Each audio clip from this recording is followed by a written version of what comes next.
Bienvenue sur PayTurDelair.tv, toujours dans l'émission du mois de mars, et on accueille un grand événement de la vallée de la Thur, je dirais même un événement historique, puisqu'il s'agit du salon de l'auto, de l'habitat et du terroir, et inévitablement, c'est Jean Sauce qui est avec nous. Merci Jean d'être avec sur le plateau ce matin pour parler du premier grand événement de la vallée de la Thur, c'est ça? Et donc, tout d'abord, merci à vous de m'accueillir et bonjour à tous. Alors effectivement, c'est, je pense, le premier événement pour le Cap. Enfin, pas non. Tout à fait en fait, puisqu'on aura le 7 avril l'exposition Alfred Guis. Donc c'est un événement majeur pour nous, puisqu'il va d'abord se dérouler sur 2 jours, donc le 13 et le 14 avril, et nous allons accueillir 50 exposants, dont beaucoup de la vallée.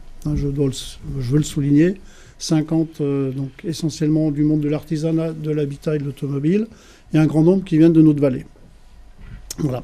Nous sommes en partenariat avec la Chambre des métiers d'Alsace cette année, qui tiendra aussi un stand pour expliquer un petit peu son action. Et en termes d'exposition voiture, nous aurons 60 véhicules sur la place du Cap. Ensuite, en nouveauté, nous aurons des essais possibles pour nos visiteurs de vélos électriques, VTT, scooters électriques, trottinettes électriques, par 2 organismes. Tout d'abord, Acrobranche, qui va apporter les VTT qui ont été achetés par la communauté de communes. Acrobranche qui se trouve sur les bords du lac de Crute en belle saison, c'est ça? C'est ça, voilà. Et il faut savoir que ce sont des VTT locaux, puisque c'est des VTT moustaches, donc fabriqués dans les Vosges. Et puis donc une autre structure qui s'appelle Mobilité Moderne, qui aura donc la capacité de faire tester un certain nombre de véhicules 2 roues électriques, mais qui aura aussi, et ça sera un petit peu le but de leur présence, d'expliquer le fonctionnement de ces nouveaux outils, leur entretien, etc. Le dimanche, on a prévu une animation un peu particulière, puisqu'on va recevoir Simon MTZ, qui est passé dans la France un incroyable talent, qui va nous faire des acrobaties moto sur la rue principale de Saint-Amarin. Donc à des horaires fixes, il y aura plusieurs démonstrations tout au long de la journée de dimanche. Et donc évidemment enfin donc buvette et restauration par un traiteur le traiteur Kessler, donc une petite carte pour les gens qui le souhaiteront, et une buvette qui sera tenue par les membres de l'association CAPSA.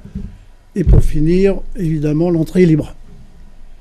Voilà. Un événement à découvrir en famille, vu les différentes prestations, et notamment donc la venue de cet acrobate le dimanche. Pour ceux qui veulent en savoir plus long, est-ce qu'il y a un programme à découvrir sur un site? Est-ce que des flyers, des affiches circulent? Il y a des affiches, il y a des kakémonos. Il y a bien entendu sur notre page Facebook, sur le site du Cap. Il y a tout ce qu'il faut pour enseigner les visiteurs potentiels. Voilà, les affiches sont déjà distribuées dans la vallée, je pense que c'est à ça qu'on peut les reconnaître.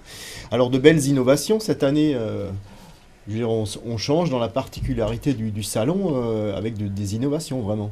Disons qu'on a voulu donner un petit accent sur la partie mobilité électrique, puisque c'est quand même quelque chose qui est en train d'arriver. C'est pour ça qu'on a recherché des solutions et des propositions qui ont été acceptés par Mobilité Moderne, comme je le disais tout à l'heure, ainsi qu'Acrobranche. Et puis ensuite, on apporte depuis 2 ans maintenant une animation supplémentaire, donc qui est cette année Simon MTZ. Et nos artisans, il ne faut pas l'oublier, puisque nos artisans viennent avec des nouveautés. Alors, évidemment, dans le monde automobile, on est un peu plus au courant. Par contre, il faut savoir, par exemple, qu'on a des chauffagistes qui viennent avec des chaudières gaz qui produisent de l'électricité. Donc c'est par exemple des petites nouveautés qu'on n'a pas l'habitude de voir, et c'est intéressant à souligner. Et à noter aussi la présence de la Chambre des métiers d'Alsace. Oui, tout à fait.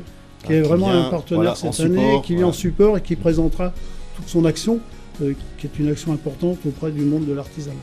Le 13 et le 14 avril à Saint-Amarin, à ne pas manquer. Merci Jean de nous avoir présenté cette nouvelle édition, et à bientôt pour la suite de ce programme.